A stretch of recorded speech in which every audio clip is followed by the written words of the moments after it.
BBA, BCA, BCom computer కోర్సులో 100% placement లభించే ఏకైక డిగ్రీ కాలేజ్ కూకట్పల్లిలోని I3 డిగ్రీ కాలేజ్ 8367215215.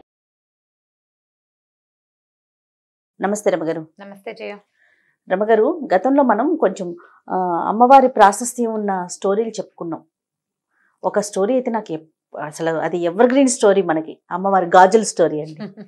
ఇప్పటికీ అది చూస్తే అబ్బా బాగుందో అనిపిస్తుంది. ఇప్పటికీ ఆ కథ ఫలానా అయింది అని నాకు వస్తూనే ఉన్నాయి మెసేజ్లు. 2 ఏళ్ళు అయిపోయింది. ఎన్ని పుస్తకాలు వచ్చినాయో. అవును, అలాంటి కథ మన మా బాస్ సుమన్ గారు కలిసినప్పుడల్లా ఏదైనా స్టోరీ విషయం వచ్చినప్పుడల్లా జయ రమగారితో ఇలాంటి స్టోరీస్ ఏమైనా ఉంటే ఇంకొంచెం చెప్పించింది జయ, అమ్మవారి స్టోరీలు చాలా బాగుంది అని చెప్తూ ఉంటారు ఆయన. చాలా మంది ఇష్టపడతారండి ఆ కథ. అలాంటివి ఏదన్నా ఇంకా ఏమన్నా ఉంటే మీ దగ్గర, మీకు ఐడియాలో ఉంటే ఒకటి చెప్పండి. మరి అలాంటిది కాదు కానీ అమ్మవారికి సంబంధించిందే ఒక కథ చెప్తాం. మొన్న ఒకటి చెప్పుకున్నాం మనం, చెట్టులో అమ్మవారు ఉండటం. అవును, ఇది ఒకటి చెప్దాం. ఒక పల్లెటూరులో సుబ్బయ్య అని ఒక ఉప్పు వ్యాపారస్తుడు ఉండేవాడు. ఉప్పు అమ్మేవాడు అనమాట. ఉప్పు వ్యాపారం అంత పెద్ద ఖాస్ వ్యాపారం కాదు. పాత రోజుల్లో ఎంత ఉప్పు 10 పైసలు, కానీ అర్ధనా కూడా ఉండేది. అయితే ఇంక పెద్ద వ్యాపారం ఏమీ లేదు. పొద్దున్నే పోయి అమ్ముకుని వచ్చి రాత్రికి ఆ మిగిలింది వచ్చింది దాంతో రోజు గడిచేది. కష్టంగానే గడిచేది. 3-4 పిల్లలు, అమ్మ నాన్న, 1-2 అన్నదమ్ములు, అలా ఉండేది కుటుంబం. అయితే ఈయన ఏం చేసేవాడంటే వీళ్ళ ఊరు దాటి పక్క ఊళ్ళు వెళ్ళాలి వ్యాపారానికి. ఈ ఊరు దాటి వెళ్తుంటే ఊరు బయట ఒక చిన్న అడవి, చిట్టడవి లాగా ఉండేది. ఆ అడవిలో ఒక చిన్న అమ్మవారి గుడి ఉండేది. అది పెద్ద గుడి, ఖాస్గా కూడా కాదు. మన గ్రామ దేవతల గుళ్ళు ఉంటాయి కదా, కొద్దిగా పొట్టిగా ఉన్న గుడి. వంగి దండం పెట్టాలన్నమాట. కూర్చుంటే అక్కడ కూర్చోవచ్చు కూడా, కాస్త కొద్దిపాటి నీడ కూడా ఉంటుంది. రోజు ఆవిడకి దండం పెట్టేవాడు, వ్యాపారం బాగా జరిపించమ్మా అని. ఎప్పుడైనా వాన బంగుడు వస్తే ఆ గూడు దగ్గరే వంగి కాసేపు కూర్చునేవాడు.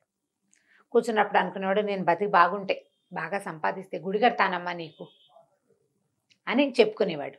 వెళ్తూ దండం పెట్టేవాడు, వస్తూ దండం పెట్టుకునేవాడు. అయితే ఏమైంది, అట్లా రోజులు గడుస్తూ ఉన్నాయి. ఏదో బొటాబొటిగా వచ్చేది. ఆ బొటాబొటి దాంతో ఏదో తిని, అంటే పోకుండా బతికుండా ఉండే అంత సంపాదన మాత్రమే అనమాట. ఓ దాచుకునేది, పెద్ద కొనుక్కునేది ఏం లేదు. 4 వేలు నోట్లో అన్నానికి మాత్రం సరిపోయేది. ఇలా జరుగుతుండగా ఒకసారి ఒక వర్షాకాలంలో ఉప్పు సాధారణంగానే వర్షాకాలం కొంచెం నీరు గారిపోతుంది. అవును, సహజంగానే రాళ్ళ ఉప్పు మెతకమెతకగా అయిపోతుంది, తడితడిగా ఉంటుంది. పైగా కొలిచినప్పుడు ఎక్కువ వచ్చేస్తుంది. అప్పట్లో తూనికలు తక్కెడ్లు లేవు కదా, సేరు కొలత ఎక్కువ ఉప్పు కూడా వెళ్ళిపోతుంది.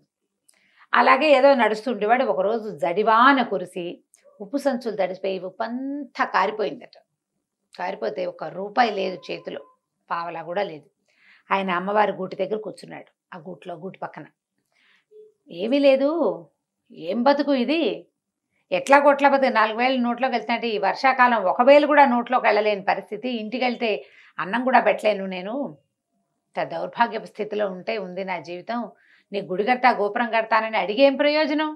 కనీసం ఆ ఉప్పు బస్తా అన్నా తడవకుండా ఉంటే పోనీ ఓ పూట ముద్దైనా తింటాను. నేనేం గుడి కడతానమ్మా నీకు? ఇక నేను చచ్చిపోవడమే ఇక నా వల్ల కాదు.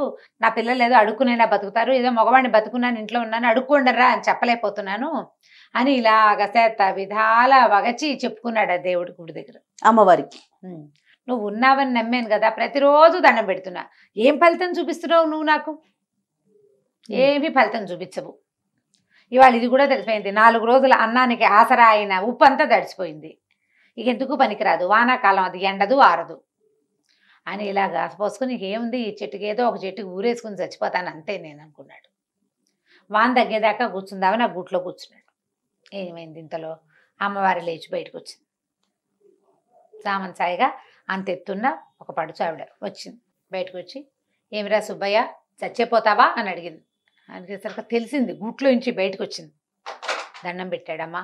అమ్మ తల్లి, ఏం చేయను మరి, నువ్వు నాకు ఏమి ఇవ్వద్దు, అన్నం తినడానికి ఆసరా ఇవ్వమనే కదా అమ్మా అడుగుతున్నాను. ఈ ఉప్పంతా తడిసిపోయింది, నేనేం పెట్టను, ఈ వర్షాకాలం ఎక్కడి నుంచి వస్తుంది తిండి అని లబోదీపమని మొత్తుకున్నాడు. ఆవిడ అంది, నేను నీకు డబ్బు ఇవ్వలేను, అయితే ఓ పని చేస్తా.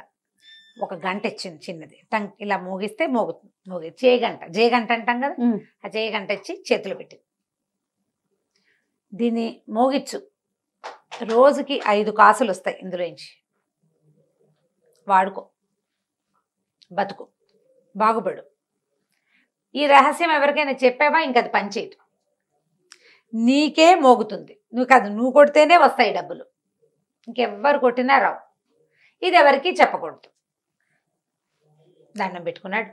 మా అమ్మ మా తల్లి నన్ను కరుణించావా అన్నాడు.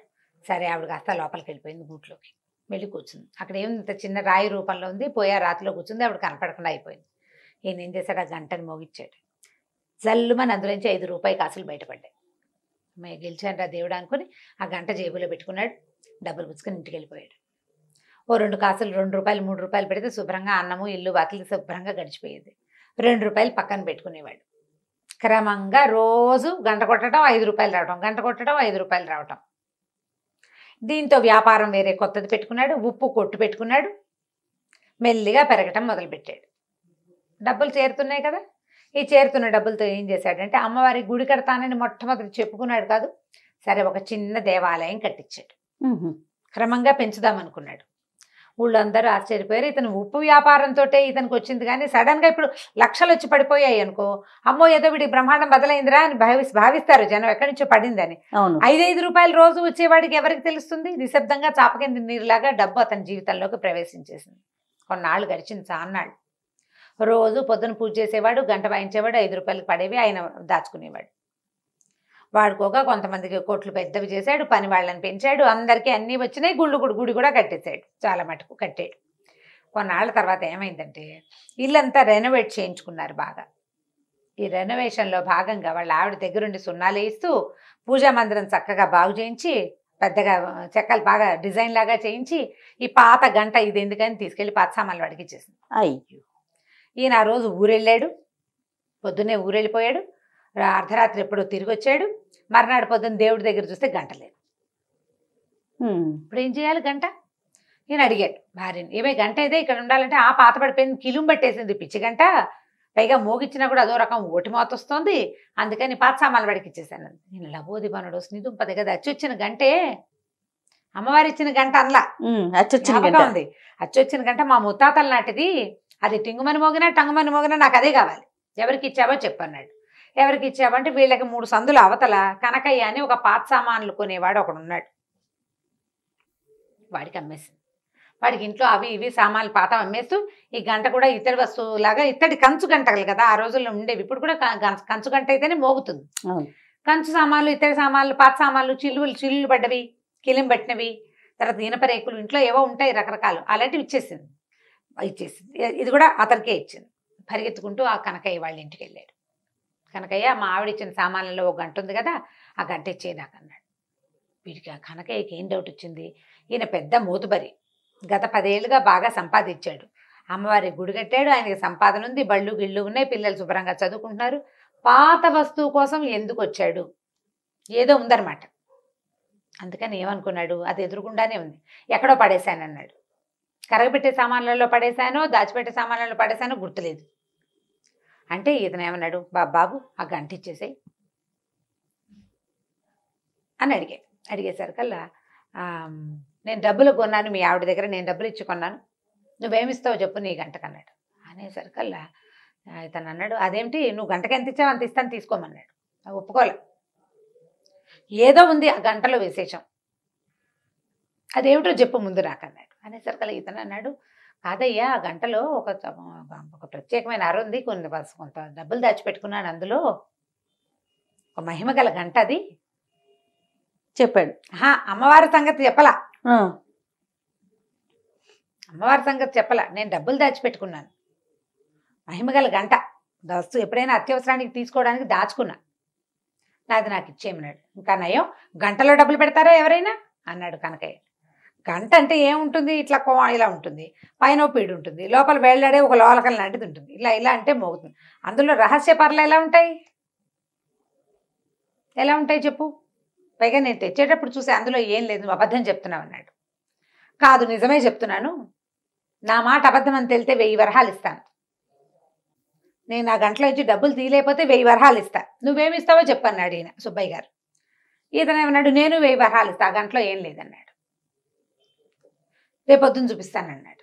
సరే ఈయన ఏమనుకున్నాడు, సరేలే వాడేం చేయలేడు దాన్ని, ఈయన ఇంటికి వెళ్ళిపోయాడు. మర్నాడు పొద్దున జనాలందరినీ పిలుచుకుని ఆయన వచ్చాడనమాట. ఈ లోపల ఈ రాత్రి కనకయ్య సాయంకాలం నుంచి మొదలుపెట్టి వాళ్ళ తమ్ముడిని పిలిచాడు, బావమరిదని పిలిచాడు. ఆ గంటను తిరిగేశారు, మరగేశారు, నేలకేసి కొట్టారు, విసిరారు. ఎక్కడి నుంచి ఏమీ బయటికి రాలేదు. దాంట్లో ఒక అర ఉండేందుకు ఏ అవకాశము లేదు. ఎక్కడ పెట్టాడో తెలీదు. ఏమైనా రహస్యపు మీటల మీద బాగా తోమేరు, మెరిసేలాగా చింతపండు ఉప్పు పెట్టి తోమేరు, నిమ్మకాయ డిప్పేసి తోమేరు. ధగధగాయమానగా బంగారపు గంటలే మెరుస్తోంది. అందులోంచి ఏమీ బయటికి రాదు. సరే ఏమనుకున్నాడు, ఇందులోంచి ఏమీ రాలేదు కాబట్టి అతను కూడా తీయలేడు. వేయిస్తాడు, వేయకేం చేస్తాడు, చూద్దాం అనుకున్నాడు. మర్నాడు పొద్దున వారవీరవి ఇతను చుట్టుపక్కల వాళ్ళు నలుగురు చేరారు. ఆయన ఓ నలుగురిని తెచ్చాడు. గంట అందరి మధ్యలో ఆ గంట ఆయనకి ఇచ్చేయాలి. ఇచ్చేసరికల్లా సరే ఇందులో ఏమీ లేదు, నేను తిరిగేశాను, మరగేశాను, ఇందులో ఏం లేదు, నువ్వు అబద్ధం చెప్పావు, 1000 అక్కడ పెట్టి గంట తీసుకోమన్నాడు. 1000 రూపాయలు ఇస్తానన్నాడు కదా. అయితే సుబ్బయ్య గారు అన్నాడు, ముందు గంట నా చేతిలో పెట్టు, డబ్బులు నేను తీసి చూపిస్తాను నీకు ఇందులో. సరే ఇచ్చాడు. ఇచ్చేసరికల్లా ఈయనేం చేశాడు, ఆ గంటను దండం పెట్టుకుని అలాగా మోగిచ్చి ఆ గంటల నుంచి 5 రూపాయల బిళ్ళలు అతని చేతిలో పెట్టాను. ఇదిగో నేను దాచిపెట్టాను, ఇదిగో అని చూపించాను. జనాలంతా ఆశ్చర్యపోయారు, ఎలా దాచావు అని. ఇప్పుడు నా పూర్వీకుల గంట కదా, ముత్తాతల నుంచి మా ఇంట్లో ఉంది, నేను దాని ఆసరాతోటే బతికాను,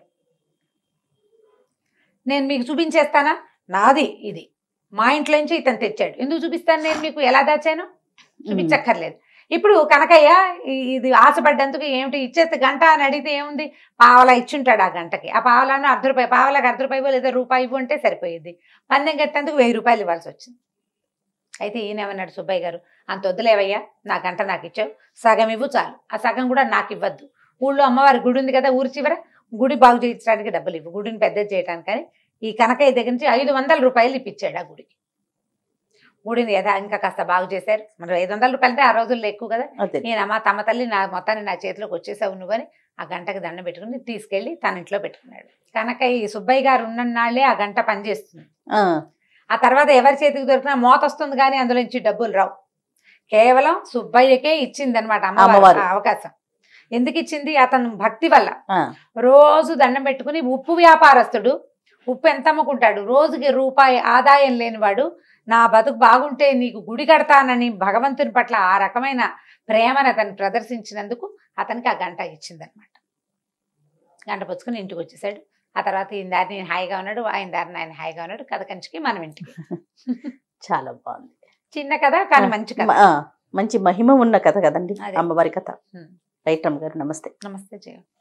ఈ వీడియో కనుక మీకు నచ్చినట్లయితే లైక్ చేయండి, షేర్ చేయండి. మరిన్ని వీడియోస్ కోసం మా ఛానల్ని సబ్స్క్రైబ్ చేసుకోండి.